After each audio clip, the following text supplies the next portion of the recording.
One of the most common questions I get as a realtor is how's the market? And the most honest answer is right now in the city of Toronto, we actually have 5 markets happening simultaneously as the year has been unfolding in 2025. You might be wondering, what are those 5 markets? And I guarantee you that there is one of them in there that you are definitely not expecting. So stay tuned as we go through each one, because that's going to be the most important one to consider moving forward to get the best value in 2025. For this video, we're going to be very stats driven because it's the best way I can show you what exactly is happening in those 5 different markets that are happening simultaneously in the city. Let's start here on this page because it's important just to kind of talk about some data and lay some groundwork here. If we take a look at these sales by property, and we're actually going to keep it very tight from January 1st, 2025 till the end of April, because those are the 4 months here in 2025. And we've seen a lot of things going on since then. Essentially, what we're seeing is condos have made up almost half of the sales in the city of Toronto. And that's an important stat because there's a lot of chatter of how no one out there is buying condos. Well, out of the 7,200 transactions in Toronto real estate this year, almost half of them have been condos this year. The second leading market is the detached sector. And this is something we're definitely going to be talking about. And then it's followed by semi-detached, condo townhouses, and townhouses after that. Now, this is also important to note is that properties have been selling in all different price points, with most of the sales, the number one leading sales indicator, 500 to 599. And that brings me to our first market that we're going to discuss. So we're going to start here in Toronto condos. And this is an important place to start because this has been a lot of the discussion here of what's been happening in the condo market. Well, if we take a look at Toronto condos as a whole, and this is going from January 1st, 2025 till the end of April, what we can see is if we break it down by all bedrooms and bathrooms, here is the mix. There's been 3,443 condo sales, and keep that number in mind. Now, the reason I say to keep it in mind is because let's break that up into how many have been selling in each different category. We'll divide it up between 1 bedrooms and the 2 bedrooms. Now, if we're taking a look, the most of transactions have happened between 500 and basically 800,000, or 400 and 800,000. And these would be most likely the smaller condos. But let's take a look. We'll break it down. You guys can watch me walk right through this. So if we go 1 bed and no bed, so out of that 4,300 sales, 685 of them have been 1 bedrooms or studios in the city of Toronto. Not a big percentage of condos this year have been less than 2 bedrooms. And if you wanted to filter out going the other direction, if we take out the 0 and 1 beds, you can see that 2 bedrooms or more, 2,700 of those sales. In fact, if I take all these out, because there's generally not many 11 bedroom condos, and if we just did 2 bed and 3 beds, 2,700 of those sales have happened in the larger condo space, and all different price points, of course, even going up to over 2 million. And there was 47 sales since the start of this year over that $2 million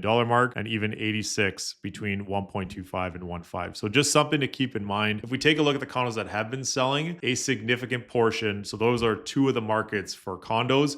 You have your 0 bedroom and 1 bedroom space, and you have your 2 bedroom and 3 bedroom condo markets. So those are both happening right now in the city of Toronto. Next up, we're going to take a look at the semi-detached space for Toronto. And what's interesting for these is that they have been very much in competition here in the city of Toronto. And right now, when we're taking a look at semis, there's basically 2 levels of semis. You have your 100-year-old semi-detached property. It's a very common setup in the city of Toronto, typically 3 bedrooms upstairs, 2 bathrooms. So you get 1 bathroom upstairs and 1 bathroom in the basement. The properties that are fully renovated and fully turnkey are selling like hotcakes, and they're selling very fast with multiple offers. I have been on the ground level with my buyers, look at these properties, and I can assure you that these properties are getting 50 plus showings every single one that hits the market, and it's selling with multiple offers, sometimes double-digit multiple offers. And the proof of that is right here, is that you're seeing that 108% median sale price to list price, 109% average sale price to list price. So they're listing at a certain price and they're generally selling about 10% above. And this is something that we haven't really seen in other spaces, but for the semi-detached properties and the turnkey ones are definitely playing a big factor here. 350 of those have sold since January of 2025. And in fact, I would argue that the ones that are basically priced at $1 million or less, and this is where we're dividing up those 2 different markets, those need full renovations. I can almost promise you that if you want one of the best locations in the city, anything under $1 million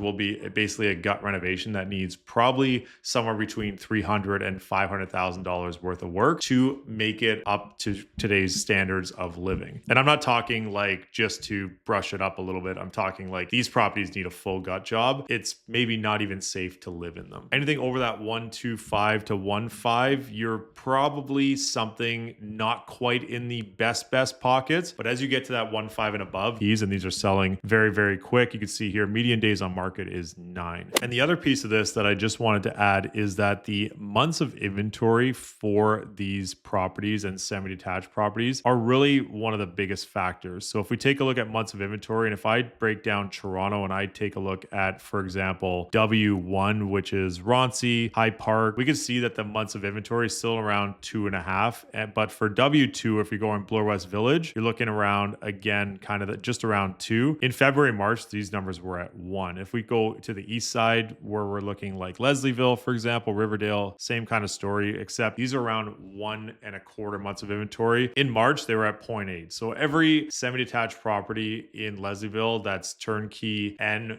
in a desirable pocket with most likely 3 bedrooms and renovated is selling within a week for sure for a very good price, even in today's market. Now that brings me to the last piece of the puzzle, and this is where the other market that I feel is in and of its own but may present a pretty good opportunity for buyers, and there is another piece of that with the semis as well. And if we're looking at detached in the city of Toronto, about 3.5 months of inventory, which is basically a buyer's market across the board. But when I break this down into the transactions for detached properties, what we're seeing is these ones here, same story as the semis. If you're finding a detached property, especially in some of the best areas of the city, under that 1.3 million mark, I actually argue probably under that $1.5 million mark, these most likely need a ton of work in the city of Toronto. And these ones that are selling over and above that 1.5 are generally turnkey properties. Because if we break down the location, and it's not enough to just say city of Toronto, because properties in certain areas perform better than others. W2, Bloor West Village, there's not many detached properties selling basically under that 1.25 mark. Only one sold under $1 million. Everything has been over and above those numbers for this year specifically. Now, if we take a look again at High Park, similar story. These ones here under the 1.25, and W1 also has Roncy, for example, and basically one sale under 1.5. The rest have all been over 1.75. So the big difference between the turnkey and the ones that need full renovations. And I'll just take it one step further and give you an example of Roncesvalles, for example. One detached property sold under 1.25 million. The other one sold over 1.75 million. So this is where you can see, even though the average is about 1.5, there's a huge difference between this one that most likely was a full gut job and this one that was most likely turnkey. At the start of this video, I promised you one tidbit of where I feel you could find the best deals or best value in the city of Toronto. And this is, of course, location specific, but knowing where exactly you're shopping and how to find those deals, this months of inventory will give you the best inside track into finding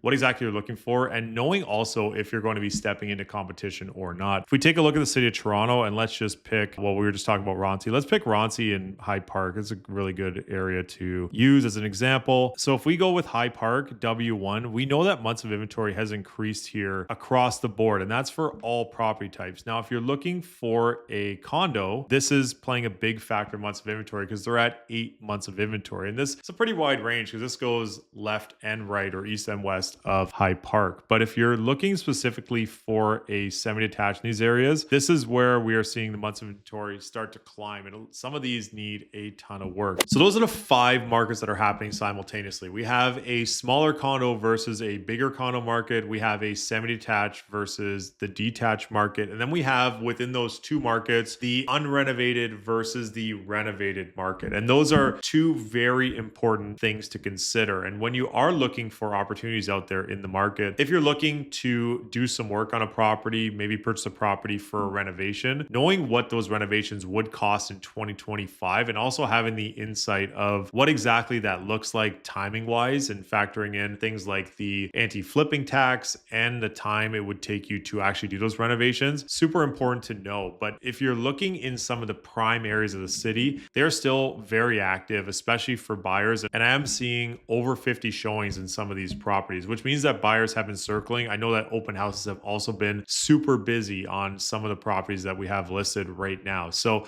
it's been an interesting wave through the market. One thing for sure is that prices are still holding in pretty tough. Now, if you are looking to make a move in Toronto, and this is that tidbit that I mentioned would be super important to wait for, is that knowing what exactly the months of inventory and what things are selling on the ground level is super important. Because if you're looking for a specific pocket and specific product, there may be other buyers also looking for that product. If you're looking for a 3-bedroom semi in Roncy, Leslieville, Bloor West Village, there will be competition on those properties in any market, and it's still seeing today. Now, the other piece of advice that I would mention is to work with someone who's actually on the ground level, because if the person you're looking to work with is just saying that the market is slow, but they're not actually on the ground level working with buyers and sellers and knowing what exactly is happening with all these different markets happening simultaneously, then they may not be setting your expectations for when you're going out to offer on a property and then you're up against 10 offers, because I have been seeing double-digit multiple offers on properties that my clients have been looking at, and we've been seeing it on the ground level happening as all this media and news is coming out saying how slow the market is. So knowing exactly what's happening on that ground level will bring you much further ahead than if you're just listening to the news. And the other piece to factor in is that the news is generally old, and these stats that I showed you today are up to date. We could even go into May to look at some of these. If you were curious on what's happening on the ground level for a specific property type, or just wanted to strategize on your plan for 2025, click on that first link down below, scan the QR code. I'm Michael Ouzas. Thanks for watching.